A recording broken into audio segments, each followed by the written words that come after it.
Marathi विद्यानिकेतनच्या news बुलेटिनमध्ये मी आदिती जितेंद्र शिंदे इयत्ता 6वीची विद्यार्थिनी सर्वांचे मनपूर्वक स्वागत करते। विद्यार्थ्यांमध्ये सृजनशीलता, कल्पकता आणि शिक्षणाविषयी आवड वाढवण्यासाठी कर्नाटक शासनाने सुरू केलेल्या नो बॅग डे उपक्रमाची सुरुवात 18 जुलै 2026 रोजी करण्यात आली।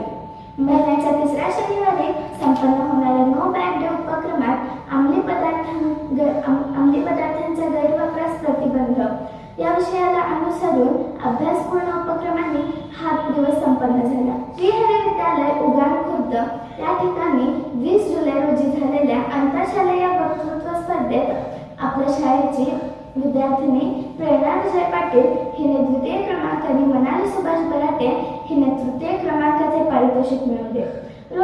रोख रक्कम 4000 रुपये तसेच प्रमाणपत्र असे बक्षिसाचे स्वरूप होते। शाळेकडून दोघांचेही अभिनंदन करण्यात आले।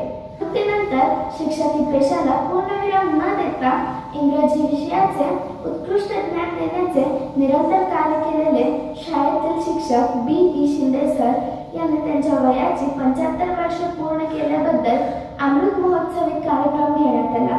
सरांच्या शैक्षणिक आणि सामाजिक कार्याबद्दल कृतज्ञता व्यक्त करून शुभेच्छा देण्यात आला। तसा कार्यक्रम बी गोसाठे प्रबोधिनी आणि मराठी विद्यानिकेतन शाळा यांच्या संयुक्त विद्यमाने संपन्न झाला। जागृती मंच उपक्रमांतर्गत पर्यावरणपूरक गणेश मूर्ती तयार करण्याची कार्यशाळा विद्यार्थ्यांसाठी घेण्यात आली। शाळा सुटल्यानंतर ही कार्यशाळा आठवडाभर घेण्यात आली। यामध्ये मुलांनी मूर्ती तयार करण्याची कला अवगत केली। यासाठी शाळेतील कला शिक्षक स्वानंद रेडेकर तसेच लता नगरे यांनी विशेष परिश्रम घेतले। नीला आपटे यांचे सहकार्य लाभले। या कार्यशाळेत सुबक अशा गणेश मूर्ती तयार झाल्या। 20 जुलै 2026 रोजी शालेय मंत्रिमंडळाची निवडणूक लोकशाही पद्धतीने पार पडली।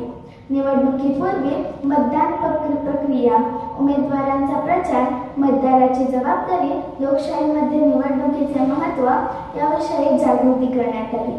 निवडून आलेल्या नवनिर्वाचित सदस्यांना शपथविधी आणि पदभार देण्यात आला। शाळेच्या इतर घडामोडींवर एक नजर टाकूया। इयत्ता 4थी मुलांसमवेत दिनांक 1 ऑगस्ट रोजी लोकमान्य टिळक पुण्यतिथी, 8 ऑगस्ट रोजी माहेश्वरी अंधशाळेला इयत्ता 8वीच्या मुलांनी दिलेली भेट आणि बालवाडी ते 10वी पर्यंतचे पालक मेळावे हे कार्यक्रम संपन्न झाले। आता आपण इथेच थांबूया, परत भेटूया पुढील शैक्षणिक घडामोडींसह। धन्यवाद।